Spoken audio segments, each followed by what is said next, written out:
Bonjour à tous, merci d'assister à ce webinaire. Donc nous allons présenter la solution ServiceNow dans environ 30 minutes, de présentation, ce qui devrait suffire pour avoir une vue d'ensemble assez intéressante. Je suis Vincent Guillenuc, donc de la société Imakumo, partenaire de ServiceNow, et donc nous allons introduire cette belle solution qui est donc qui couvre beaucoup de processus d'IT Service Management, de gestion des services informatiques, hein, si vous préférez, en langue française. Donc là, je me suis connecté afin de gagner un peu de temps. Lorsqu'on arrive donc sur la solution ServiceNow, on a ce genre de page d'accueil où on va retrouver l'ensemble donc par profil, l'ensemble donc des présentations avec des reportings, pourquoi pas, sur la disponibilité des services informatiques, d'autres qui seraient par incidents, par utilisateur, des news, des listes d'incidents, des listes de tâches, listes de changements, enfin, bref, tout ce qu'on va constituer bien sûr par profil, tout en sachant que nous on va laisser les utilisateurs la possibilité de changer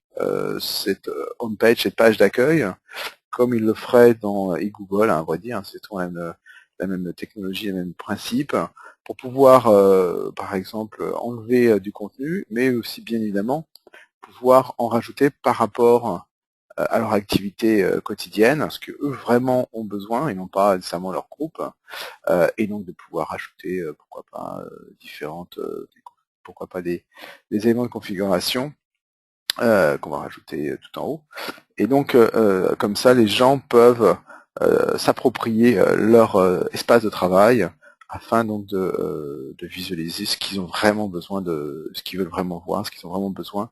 dans leur activité quotidienne. Bon, sachant qu'on a une homepage, donc là que My Homepage, mais il pourrait y avoir d'autres homepages, comme une homepage sur la gestion des changements, sur le reporting, bref, il y a toutes les homepages qu'on veut,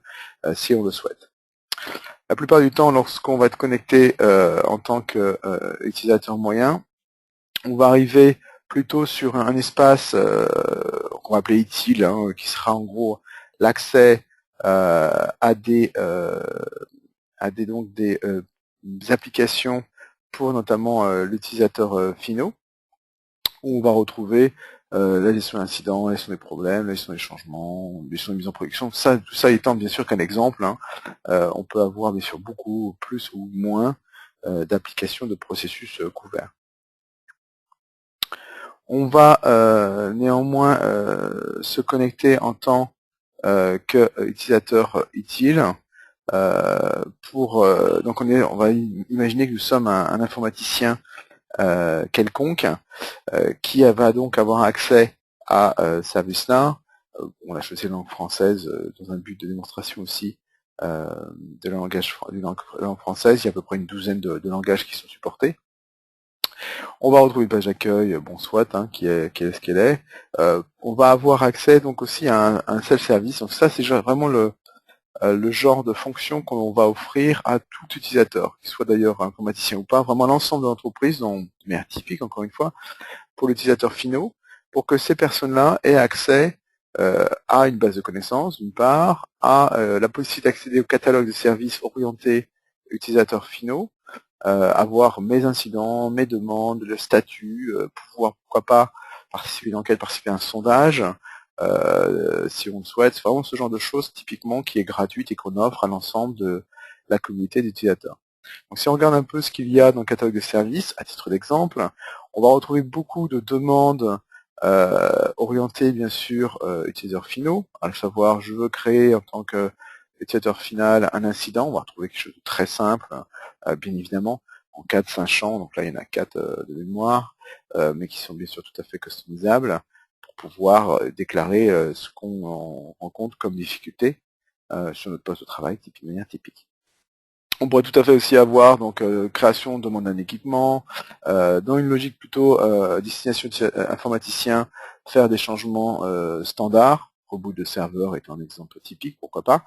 On pourrait aussi tout à fait déborder au-delà de l'informatique, vers peut-être des demandes de services beaucoup plus orientés RH ou moyens généraux, hein, ce genre de choses. C'est tout à fait également possible. Donc là, si on crée un nouvel employé,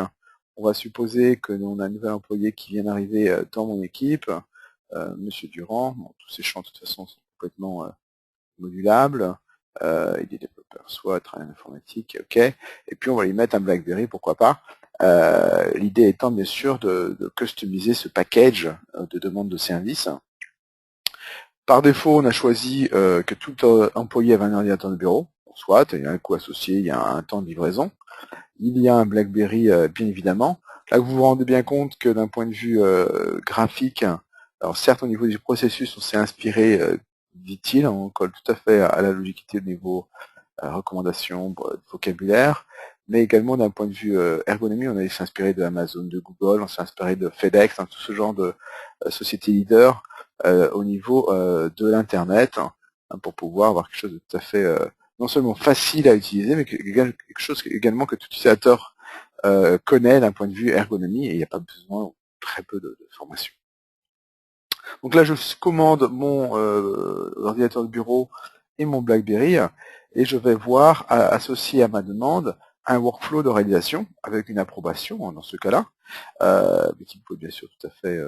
modulable. Et puis, on va se rendre compte qu'au fur et à mesure que la réalisation, la livraison de ma BlackBerry, de mon poste de travail avance, mais bien sûr, je vais avoir mes petites cases grises qui vont se colorier. Et ça, c'est tout à fait le genre de choses qu'on met à disposition au niveau de visualisation aux utilisateurs finaux. On retrouve une base de connaissances, donc là on va la voir en langue française qui est assez creuse, en langue anglaise un peu plus riche. Bon, à l'arrivée, on met tout type de connaissances, on retrouve une recherche sémantique que l'on va retrouver aussi bien par bien sûr mots-clés dans la base de connaissances, mais aussi dans les fichiers qu'on aura attachés à la base de connaissances. Les fichiers indexés sont indexés également. Donc là, on retrouve des textes, on retrouve des images, on retrouve de la vidéo, ce qui est le cas dans notre exemple. Bon, peu importe la base de connaissances, c'est vraiment quelque chose de multimédia qui va bien sûr être exploitable dans le cas de résolution d'incidents, et puis pourquoi pas en partie, au moins, on va mettre à disposition cette connaissance aux utilisateurs finaux. On retrouve un petit outil des découvertes sur le poste de travail, et puis après on va retrouver mes incidents, mes demandes, tout à fait ce genre de possibilités, de fonctions que l'on va donner aux utilisateurs finaux. On va maintenant passer sur la gestion des incidents et vous montrer notamment un peu l'ergonomie, la force du produit étant notamment l'ergonomie très simple et très efficace de ServiceNow, et donc de pouvoir avoir une liste que je vais pouvoir customiser, à savoir je vais avoir bien sûr donc là l'ensemble de mes incidents ouverts avec des couleurs, bon pourquoi pas, hein, là en l'occurrence c'est une couleur sur les VIP. On va avoir des colonnes qui nous sont proposées par profil, par table, et puis on va laisser encore une fois, généralement, les utilisateurs, notamment informaticiens, va pouvoir modifier ce qu'ils voient par rapport aux possibilités, aux champs qui sont disponibles dans la table incident. Donc ce sera le même principe pour toutes les tables, bien évidemment. Et donc là, effectivement, si l'information créée par ne l'intéresse absolument pas, nous intéresse absolument pas, on va tout simplement enlever, c'est aussi simple que ça. Ce sera bien sûr beaucoup plus efficace. Si on voulait filtrer cette table de la même façon, exclure par exemple le statut nouveau, parce que c'est quelque chose qui ne m'intéresse pas, c'est pas ça que je recherche, tout simplement je vais l'exclure en faisant un filter out, et si je voulais vraiment avoir que ceux qui sont de catégorie question aide, eh bien je ferai un show matching par exemple, ou une sélection de ce show matching, question aide, et à ce moment-là, en 2 clics, potentiellement, j'espère, l'information que je recherche, donc qui sont question aide et qui ne sont pas nouveaux. Et d'ailleurs, je vois très bien en espèce de pseudo URL ma requête étant constituée, derrière, bien sûr, mes quelques clics. Si je voulais la complexifier, si je voulais la simplifier, je pourrais tout à fait le faire. Je peux avoir, bien sûr, faire tout ce que je veux en termes de recherche, sachant que souvent les critères sont en langage sémantique commun, ce qui permet à n'importe quel utilisateur de comprendre ce qu'on veut dire, il besoin de connaître SQL ou ce genre de choses, bien évidemment, de pouvoir très facilement constituer eux-mêmes leur propre requête, d'ailleurs potentiellement très complexes. Je vais revenir en arrière et juste afficher l'ensemble de mes incidents. De la même façon, si je voulais voir mes incidents, je peux bien évidemment cliquer sur ceci, voir l'ensemble de l'enregistrement, ou je peux encore plus simplement aller sur mon petit icône bleu et puis tranquillement voir l'intérieur de mes incidents sans cliquer, sans nécessairement en allant dedans. Encore plus intéressant, je peux aussi modifier les données que je vais retrouver, que je vais visualiser, tout simplement en double-cliquant par exemple sur la donnée, donc là en l'occurrence sur assigner A, et de pouvoir donc assigner cette donnée à ITIL France pour cet incident. De la même façon, si je voulais changer un ensemble également d'incidents, je pourrais tout à fait le faire. J'ai pas cliqué sur la bonne touche, faisant le shift, et donc je pourrais également assigner l'ensemble de ces incidents à Monsieur Utile France, ici, quelqu'un qui s'appelle comme ça, directement, avec bien sûr, si notification il y a au niveau des règles métiers, mais évidemment il y aura une notification derrière tout ça. Donc ça permet de très rapidement être très puissant au niveau donc de l'exploitation de l'information, sachant qu'à chaque fois, je peux tout à fait voir l'information en format camembert, puisque l'idée bien sûr c'est que le reporting est disponible d'entrée, est toujours là, est toujours disponible. Et bien sûr, je retrouve l'idée aussi que les données, que ce que je veux voir en tant que données, je clique sur la valeur et j'ai la liste restreinte, bien sûr, des données que j'ai choisies au niveau du graphique.